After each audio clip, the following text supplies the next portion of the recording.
En LCA, il y a 4 phases d'essais cliniques, mais celle qui nous intéresse le plus, c'est la phase 3. La population étudiée est malade, leur nombre est élevé, et si on est perfectionniste, l'essai est randomisé et contrôlé. Ce que nous voulons démontrer dans une étude thérapeutique de phase 3, c'est l'efficacité d'un médicament et accessoirement sa tolérance, voire son bénéfice-risque. Pour ce type d'étude, nous allons prendre l'exemple suivant. Tester l'efficacité d'un nouveau bêta-bloquant dans l'insuffisance cardiaque en se basant sur les critères de jugement principal suivants, la mortalité toute cause. Mortalité toute cause car on évite de possibles biais de classement tout en ne diminuant pas la probabilité de montrer une différence. Et vous l'aurez remarqué, comme pour les études diagnostiques et les interventions en santé publique que nous verrons plus tard, il s'agit d'études expérimentales, puisque nous allons agir sur les patients. Comme nous n'avons pas encore débuté notre étude, pour ainsi dire nous n'avons encore rien lancé, il faut préparer notre plan de bataille. Cela peut paraître évident, mais toute étude doit être planifiée avant son lancement, et notamment ce que l'on cherche à prouver avec le nouveau traitement. On peut réaliser 3 types d'études. Soit on veut démontrer que le traitement est supérieur au traitement préexistant, on appelle cela un essai de supériorité, et il faudra réaliser des analyses en intention de traiter, c'est-à-dire en sélectionnant tous les patients qui ont été inclus, et même ceux qui ont quitté l'étude en cours de route, afin d'éviter un biais de sélection appelé biais d'attrition. En effet, on cherche à prouver qu'un médicament est meilleur qu'un autre, et va donc prendre sa place. Alors on veut se retrouver avec des modalités qui ressemblent plus à la réalité, avec des conditions désavantageuses pour le nouveau traitement. Il faut qu'il prouve qu'il mérite sa place. On peut aussi réaliser un essai d'équivalence. Les essais d'équivalence peuvent être alors de 2 sous-types, soit un essai de non-infériorité. Nous voulons démontrer que l'effet du traitement évalué n'est pas moins bon que celui de référence, un essai de non-infériorité dans lequel on a accepté que le traitement évalué soit un peu moins efficace que le traitement de référence doit être justifié par d'autres avantages, moins invasif, moins d'effets secondaires, meilleure acceptation, moins cher, et une efficacité déjà bonne du traitement de référence. On peut aussi réaliser un essai d'équivalence vraie. Ces derniers sont habituellement des comparaisons d'un effet biologique. Les seuils d'équivalence ou de non-infériorité doivent être définis a priori et ne seront pas réalisés en ITT, mais en pair protocole. Les grosses flèches colorées sont les bornes que pourraient donner les résultats des études, et les barres verticales blanches sont les bornes du traitement de référence. Pour l'essai d'équivalence, en bleu, on va être de moins delta à plus delta. Le nouveau médicament sera donc dans les bornes de l'ancien. Il ne sera pas meilleur, mais bien équivalent. Pour le non inférieur, en jaune, il doit couvrir les bornes de l'équivalence, mais aussi le supérieur. C'est une plage très vaste à couvrir, d'où l'importance d'avoir beaucoup de patients pour avoir un maximum de données. Pour une étude de supériorité, représentée ici en vert, il faut être du 0 et aller au-delà du delta+. Si on englobait aussi le 0 à delta-, cela voudrait dire que le traitement peut tout aussi bien être inférieur. Or, ce n'est pas ce que l'on veut montrer. Dans notre exemple, nous allons réaliser une étude de supériorité afin de voir si le bêta-bloquant diminue la mortalité chez nos patients. Parlons maintenant de nos patients à recruter, selon des critères d'inclusion et des critères de non-inclusion. Déjà, il faut savoir qu'en fonction des 3 types d'essais que nous venons de voir, il faudra recruter plus ou moins de sujets nécessaires. Le critère de jugement principal participe très fortement à déterminer ce nombre de sujets nécessaires.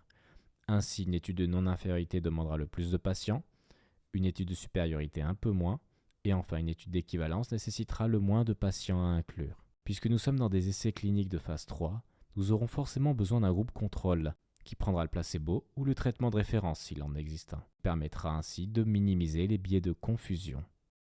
Nous réaliserons une étude en insu, c'est-à-dire en aveugle.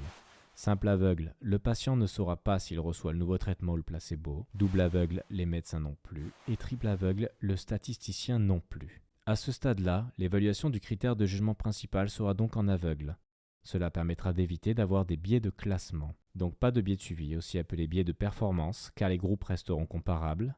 Pas de biais d'évaluation ou biais de mesure, car le critère de jugement principal sera évalué de manière identique entre les 2 groupes. Et pas de biais de réalisation, puisque le personnel soignant prendra en charge aussi bien les patients recevant le placebo que le nouveau traitement. Mais cependant, vous l'aurez remarqué, étant donné que la mort est un critère objectif, à différencier notamment de la douleur ou de la qualité de vie qui sont des critères subjectifs, une évaluation en ouvert aurait été possible. Si quelqu'un décède, tout le monde va le constater de la même manière. C'est ça un critère objectif, et ça permet d'augmenter la validité interne, alors qu'un critère subjectif la ferait diminuer. Mais attention, Même si ici la mort est un critère objectif, le fait de réaliser en ouvert entraînera toujours un risque de biais de classement. Le temps d'intérêt principal sera la période sur laquelle on évalue notre critère de jugement principal. S'il est mesuré plusieurs fois à différentes périodes, on risque un biais de comparaison multiple et donc une inflation du risque alpha. Dans notre étude, nous avons de la chance. On peut se permettre de réaliser une étude en double, voire triple aveugle. Mais dans le cas où nous testerions notamment une intervention invasive comme la pose d'une prothèse valvulaire, il serait difficile de bander les yeux aux chirurgiens et aux patients. Dans ce genre de cas, nous serions obligés de pratiquer une étude dite en ouvert. On se retrouve alors exposé au biais vu tout à l'heure, mais cela a quand même quelques avantages. C'est plus simple, c'est moins coûteux et c'est mieux accepté par le patient. Il existe aussi une procédure de type PROBE, PROBE, qui permet dans le cas d'études en ouvert de diminuer le biais d'évaluation. On demande à des experts, qui sont indépendants de l'étude, de venir analyser les résultats de notre pose de valve. Ils ne savent pas qu'il y a eu la chirurgie, mais ils vont en analyser les conséquences sur le plan cardiaque. On fait alors passer notre étude interventionnelle devant un comité de protection des personnes, CPP. On demande l'accord de la NSM et notre promoteur, sponsor, qui prend une assurance au cas où ça tourne mal. A noter que si notre promoteur est un laboratoire pharmaceutique, il faut le préciser très clairement dans l'article. Ça y est, nous avons la nouvelle molécule que nous souhaitons tester. Nous savons que nous allons réaliser un essai contrôlé, avec un placebo et en double aveugle. Mais pourquoi avec un placebo ? Parce que créer un deuxième groupe, ressemblant le plus possible au groupe contrôle, permet de minimiser les biais de confusion. Le nombre de sujets nécessaires a été calculé a priori. Nous devons maintenant prévoir notre plan expérimental. Avant même de débuter notre traitement, 2 possibilités s'offrent à nous. Non obligatoires bien sûr. Nous pouvons instaurer une période de run-in. Période où nous allons administrer le placebo chez tous les patients pour voir chez qui l'effet placebo est trop présent pour les exclure et sélectionner ceux qui sont les plus observants pour l'étude. L'autre possibilité est ce qui s'appelle la dose test, c'est-à-dire que l'on administre une première dose de médicament pour voir si le patient tolère mal la molécule. Par exemple, dans notre cas, ceux chez qui notre bêta-bloquant entraînerait une chute brutale de la tension seraient exclus de l'étude. Revenons à notre plan expérimental. Nous avons 3 façons d'organiser le suivi de nos groupes. Soit on les organise en groupes parallèles, qui est le cas le plus fréquent. Le groupe 1 reçoit le traitement A et le groupe 2 reçoit le traitement B tout le long de l'essai. Soit on réalise des groupes croisés appelés crossover. Le groupe 1 prendra le traitement A, puis le traitement B, et le groupe 2 prendra le traitement B, puis le traitement A. La transition étant marquée par une période de lavement ou watch-out, afin que l'organisme ait le temps d'éliminer le premier traitement avant d'instaurer le second. En pratique, c'est 5 fois la demi-vie du médicament. Cette méthode crossover nécessite des conditions méthodologiques très strictes. La maladie doit être stable. Le critère de jugement doit pouvoir être mesuré plusieurs fois. Le traitement ne doit pas avoir d'effet rebond, sinon le traitement A va influencer les résultats lorsque le patient permutera avec le traitement B. Absence d'effet période, où le premier traitement modifierait les effets du second. Le patient ne doit pas guérir après la première période ni s'habituer aux effets secondaires. Il ne faut pas qu'il y ait beaucoup de perdus de vue. La mesure répétée du critère de jugement doit être dépourvue d'effet d'apprentissage, sinon les patients médecins risquent de modifier leur façon de procéder après la permutation. Cela fait beaucoup d'inconvénients. Mais cette méthode crossover présente quelques avantages, notamment en augmentant la validité interne, puisqu'on compare le patient au temps 1 avec lui-même au temps 2, donc la variabilité individuelle est inexistante, et on obtient un gain de puissance, puisqu'il y a 2 fois plus d'analyses. Donc au final, on a 2 fois moins besoin de patients à inclure. Il existe aussi le plan factoriel 2x2, où 4 groupes de sujets sont constitués, et 2 traitements A et B sont testés. Ce type d'étude, appelée étude factorielle, est pratique pour tester les interactions entre 2 médicaments.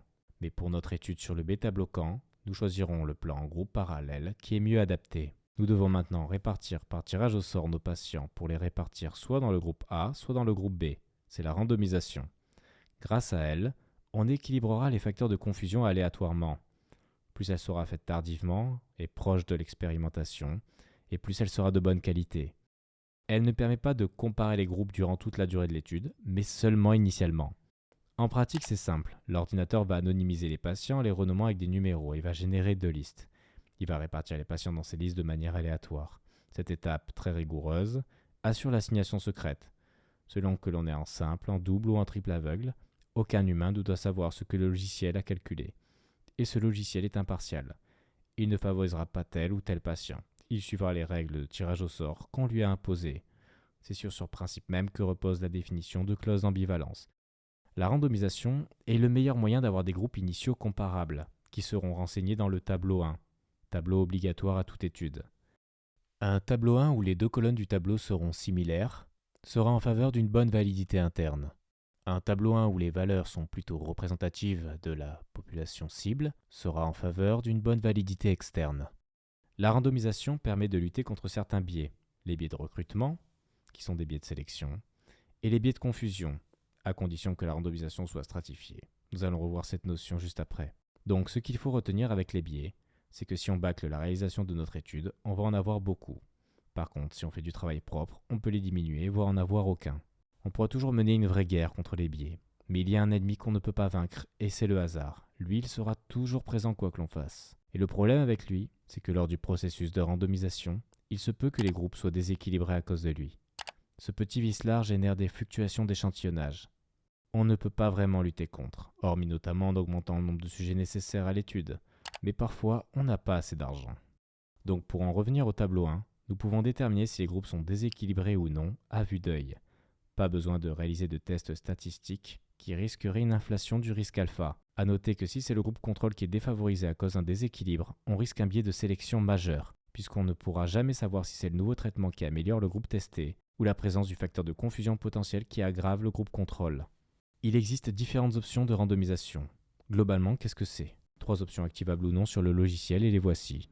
La randomisation avec stratification permet d'équilibrer les deux groupes selon un facteur de confusion potentiel. Ce serait bête que le hasard fasse qu'une majorité d'hommes se retrouvent dans le groupe A qui teste le nouveau traitement et que toutes les femmes se retrouvent dans le groupe B. On sait bien que la répartition des maladies cardiovasculaires est variable selon le sexe. Alors le modificateur stratification va répartir uniformément les patients en fonction du sexe pour chacun des deux groupes. Donc après la stratification, nous aurons 50% de patients qui reçoivent le traitement qui seront des hommes, et les 50% autres hommes seront dans le groupe placebo. Ainsi, cela permet d'équilibrer les facteurs de confusion. Si la randomisation n'a pas été réalisée, on peut équilibrer les groupes a posteriori par ajustement, mais cela est réalisé dans les études cas témoins uniquement. Souvenez-vous, dans les études pronostiques, quand nous souhaitions des centres trop spécialisés de pneumologie, nous risquions de créer un biais effet centre. Mais en réalisant une stratification sur le centre trop spécialisé en question, ce problème est résolu puisqu'on va équilibrer les patients dans chacun des deux groupes. La randomisation en cluster ou en grappe, on randomise les patients par centre. L'hôpital A va délivrer le nouveau bêta-bloquant et l'hôpital B va délivrer le placebo. Cela permet d'éviter qu'un médecin ou qu'un infirmier se trompe dans la délivrance du médicament, notamment donnant le placebo à un patient qui devrait normalement recevoir le bêta-bloquant. Nos bras seraient alors contaminés. À savoir que plus on augmente le nombre de clusters randomisés, et plus on augmente la validité externe, puisque nous allons piocher dans notre population cible. Alors ce procédé par cluster n'est pas sans biais. Déjà, on présélectionne un groupe entier d'individus par rapport à un autre, et s'il y avait plus d'insuffisance cardiaque dans un hôpital que dans un autre, on se retrouverait alors avec un biais de sélection. De plus, dans un contexte où l'essai ne serait pas réalisé en aveugle, l'hôpital ayant en charge de tester le placebo va-t-il réellement appliquer correctement les procédures ? Il arrive même que l'hôpital décide de se retirer de l'étude quand il apprend qu'il sera en charge de ne distribuer que le placebo. La randomisation avec bloc. Quelle est l'utilité de cette méthode ? Le problème par exemple avec une étude où on n'a que très peu d'effectifs, c'est que le hasard place par exemple 7 patients dans un groupe et 3 dans l'autre. Bien que le problème serait résolu en augmentant le nombre de patients puisqu'on diminuerait la fluctuation liée au hasard, des fois on n'a pas assez d'argent pour avoir tout ce beau monde. La randomisation en bloc s'assure qu'on ait toujours le même nombre de patients de chaque côté au cours du temps et élimine donc le biais effet temps au moment de l'inclusion, ce qui a pour effet d'augmenter la validité interne. Sinon on parlerait de randomisation déséquilibrée ou asymétrique, il y aurait un risque de biais de sélection. On doit entrer dans le logiciel la taille du bloc souhaité, avec le ratio entre le nombre de patients recevant le placebo et le nouveau traitement. Le logiciel va donc générer plusieurs possibilités. Et il va donc tirer au sort non pas un patient, mais une des séquences qui a été générée. La randomisation en bloc permet aussi de s'assurer que les médecins ne devinent pas dans quel groupe appartient quel patient. Sinon, ils ne les suivraient plus de la même façon et préféreraient donner le traitement selon les patients avec lesquels il a le plus d'affection. Il créerait alors à la fois un biais de sélection et un biais de suivi. On peut aussi choisir de faire varier la taille du bloc. On peut mettre un bloc de 4, une autre fois un bloc de 6, une autre fois un bloc de 8, etc. Les médecins n'arriveront pas à lever l'aveugle si on choisit de faire varier les blocs au cours de l'étude. Ils n'arriveront pas à anticiper et à deviner la taille des blocs. Alors c'est toujours mieux quand on n'utilise qu'un seul ordinateur pour une étude. C'est la randomisation dite centralisée ou externalisée. Si chaque hôpital randomise à sa façon avec une randomisation dite localisée, on multiplie les risques que des médecins ne lèvent l'aveugle. Alors comment savoir si une randomisation est bien faite ? Il faut regarder le tableau 1. Il ne doit y avoir aucune différence significative pour chacun des critères, et le nombre de patients doit être équivalent. Nous pouvons imaginer tout un flux de données qui va être récolté par les centres médicaux que nous allons réquisitionner pour notre étude. Mais qu'allons-nous faire avec tout ça ? Là encore, nous devons prévoir à l'avance, a priori quelles données nous allons prendre en compte et lesquelles nous allons jeter à la corbeille. Pour visualiser ce qui va être expliqué par la suite, nous allons avoir besoin de construire un diagramme de flux, ou flowchart. Très pratique, il permet de représenter instantanément l'évolution des différents effectifs à chaque étape de l'étude. Il est très recommandé, mais pas obligatoire. Ce flowchart permet de vérifier si l'on n'a pas perdu plus de 10% des effectifs, qui provoquerait un biais des perdus de vue, si ceux-ci sont répartis de manière équilibrée entre les deux groupes, ce qui ferait un biais de classement différentiel, et si on a réalisé des analyses en intention de traiter, sinon il y aurait un risque de biais d'attrition. Ce qui nous intéresse, c'est de sélectionner quelles données nous allons utiliser pour nos tests statistiques. On peut choisir l'analyse per protocole et ne considérer que les patients qui ont participé à l'étude et qui ont rigoureusement suivi notre protocole. Après tout, pourquoi accorder de l'attention aux perdus de vue ? On s'est embêté à organiser une belle randomisation et ils ont quitté notre étude. Eh bien le problème en faisant ça, c'est qu'on perd la comparabilité entre les groupes. Cela crée un biais d'attrition. Il se pourrait que ceux qui ont quitté l'étude l'ont fait parce qu'ils toléraient mal le médicament, ou qu'il ne faisait aucun effet. Ce sont des données concernant le médicament que nous n'avons pas. Ça risque de fausser les résultats sur le critère de jugement principal, parce que ces données ne seront pas prises en compte dans les analyses. De plus, qui dit perte de sujet dit moins de données. Moins de données dit moins de puissance au résultat de notre étude. Heureusement, il existe des techniques d'imputation des données manquantes. Alors on peut remédier à ce problème avec une analyse dite en intention de traiter. Analyse qui n'est possible que si l'étude est randomisée. Cette fois-ci, nous allons considérer même ceux qui sont sortis de l'étude en cours de route. On évite alors un biais d'attrition. Et en plus, on peut faire le choix de partir sur une hypothèse de biais maximum. C'est-à-dire que les perdus de vue du placebo sont encore en vie et que ceux qui ont reçu le bêta-bloquant sont morts. De cette façon, nous sommes pessimistes. Si on doit prouver qu'un médicament est supérieur au traitement de base et qu'on y parvient en fabulant de manière pessimiste sur les données manquantes, alors on montrera encore plus davantage que le nouveau traitement est supérieur. On peut aussi prendre en compte les perdus de vue avec la méthode LOCF, c'est-à-dire en considérant les derniers résultats enregistrés avant leur disparition comme référence, et on peut aussi réaliser l'imputation multiple, qui consiste à remplacer les valeurs manquantes du critère de jugement principal en fonction des caractéristiques des patients perdus de vue. Et donc attention, une analyse en ITT est réalisable dans un essai de supériorité. On peut aussi choisir de réaliser une analyse en traitement reçu.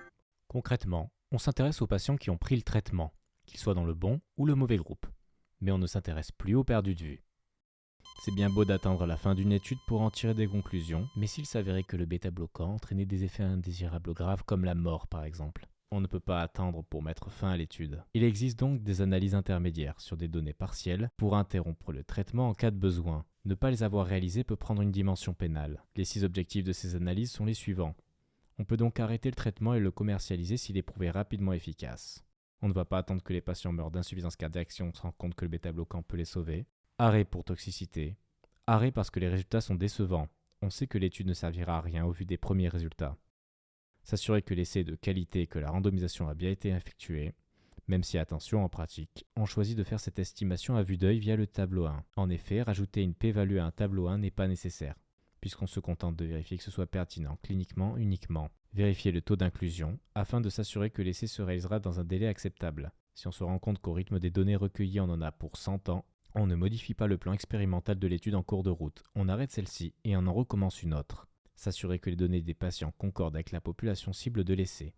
On vérifie bien qu'on a recruté des patients atteints d'insuffisance cardiaque de cette façon.